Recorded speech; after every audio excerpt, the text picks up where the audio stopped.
అందరికీ నమస్కారం. టుడే ఈ వీడియో యొక్క ముఖ్య ఉద్దేశం ఏంటంటే పిల్లలందరూ కూడా సైన్స్ డే కోసం చాలా కృషి చేస్తూ ఉన్నారు. పేరెంట్స్ కూడా దానికి చాలా బాగా సపోర్ట్ చేస్తూ ఉన్నారు.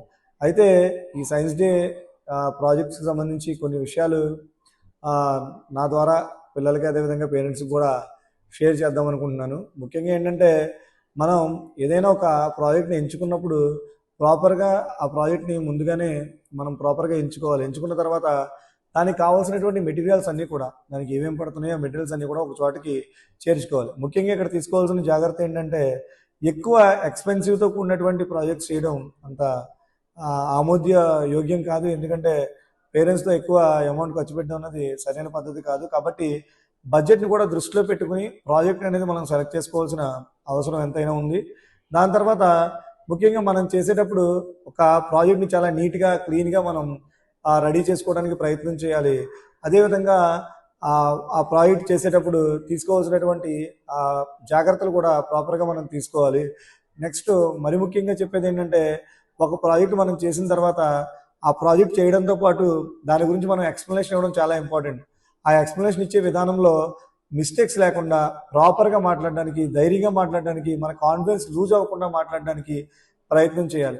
అలా చేసినప్పుడు ఏమవుతుందంటే మన ప్రాజెక్ట్ చాలా బెటర్గా ప్రొజెక్ట్ అవుతూ ఉంటుంది. అదేవిధంగా నిర్దిష్ట టైంలో మనం ఇచ్చినటువంటి టైంలో ఆ ప్రాజెక్ట్ని కంప్లీట్ చేసుకోవడానికి ప్లాన్ చేసుకోవాలి. అలా అయినప్పుడు మాత్రమే మనం ఇన్ టైంలో దాన్ని అక్కడ ప్రజెంట్ చేయడానికి అవుతుంది. ఎందుకంటే ఒక ఎగ్జిబిషన్లో మనం ప్రాజెక్ట్ పెడతాం కాబట్టి ఏదైతే మీ టీచర్లు ఇచ్చారో ఆ టీచర్లు ఇచ్చినటువంటి ఆ టైం లోపల మీరు ప్రాజెక్ట్ చేసుకుని అక్కడ ప్రజెంట్ చేస్తే అందరూ చూస్తారు. కాబట్టి ఆ టైం లోపల అయిపోయే విధంగా మనం ప్లాన్ చేసుకోవాలి. మరి ముఖ్యంగా ఎక్కువ ఈ ప్రాజెక్ట్స్ కోసం పిల్లలు ఏం చేస్తూ ఉంటారంటే గ్లూ గన్స్ని వాడుతూ ఉంటారు. అది ఎలక్ట్రికల్తో కూడుకున్నటువంటిది కాబట్టి ఖచ్చితంగా అది వాడేటప్పుడు పేరెంట్స్ తగు జాగ్రత్తలు తీసుకోవాలి. ఎందుకంటే ఎలక్ట్రికల్ వైట్ బోర్డ్స్ దగ్గర షాక్ కొట్టే ప్రమాదాలు ఉంటాయి. కాబట్టి ఖచ్చితంగా ఆ గన్ పట్టుకునే విధానంలో కానీ అది చేసే విధానంలో కానీ ఖచ్చితంగా మీకు కుదిరినంత వరకు మీరు ఒక గంట వాళ్ళని కనిపెడుతూ ఉండాలి ఆ ప్రాజెక్ట్ చేసేటప్పుడు. గుర్తుంచుకోండి పేరెంట్స్ అందరూ కూడా.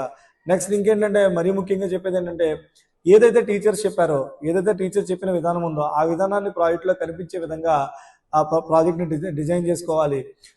ఆ స్పీచ్ కానీ మీరు మాట్లాడే విధానం కానీ ప్రతిదీ కూడా ఒక ప్రాపర్గా ప్రిపేర్ అయిన తర్వాత మాత్రమే మనం దాన్ని ఇచ్చేసుకోవాలి. ఒక ప్రాజెక్ట్ని మనం తయారు చేసి దాన్ని డర్టీగా తయారు చేసేసుకోవడం, దాన్ని చూడడానికి అసభ్యకరంగా ఉండే విధంగా దాన్ని డిజైన్ చేసుకోవడం కంటే మనం ఎంతవరకు ప్రాజెక్ట్ చేసామో చిన్నదవ్వచ్చు పెద్దవచ్చు ఒక నీట్గా దాన్ని ప్రజెంట్ చేసినప్పుడు అది చూడడానికి చాలా అందంగా కనపడుతూ ఉంటుంది. కాబట్టి ప్రతి ఒక్కరు కూడా మీ ప్రాజెక్ట్స్ని చాలా నీట్గా డిజైన్ చేసుకుంటారని మనస్ఫూర్తిగా కోరుకుంటున్నాను. నెక్స్ట్ మరి ముఖ్యంగా చెప్పదలుచుకున్నది ఏంటంటే ఎలక్ట్రిక్ బోర్డ్స్ దగ్గర గ్లూ గన్స్ అది వాడేటప్పుడు తగు జాగ్రత్తలు తీసుకోండి. అవసరమైనంత మట్టుకే వాటిని యూటిలైజ్ చేయండి. అవసరం లేనప్పుడు నార్మల్ గమ్తో అయిపోయే పని ఉంటే దాన్ని వాడమని చెప్పేసి రిక్వెస్ట్గా ప్రతి ఒక్కరికి నేను తెలియజేస్తున్నాను. తల్లిదండ్రులందరూ కూడా తగు జాగ్రత్తలు తీసుకుంటారని మనస్ఫూర్తిగా కోరుకుంటూ సెలవు తీసుకుంటున్నాను. థ్యాంక్ యూ, ధన్యవాదాలు.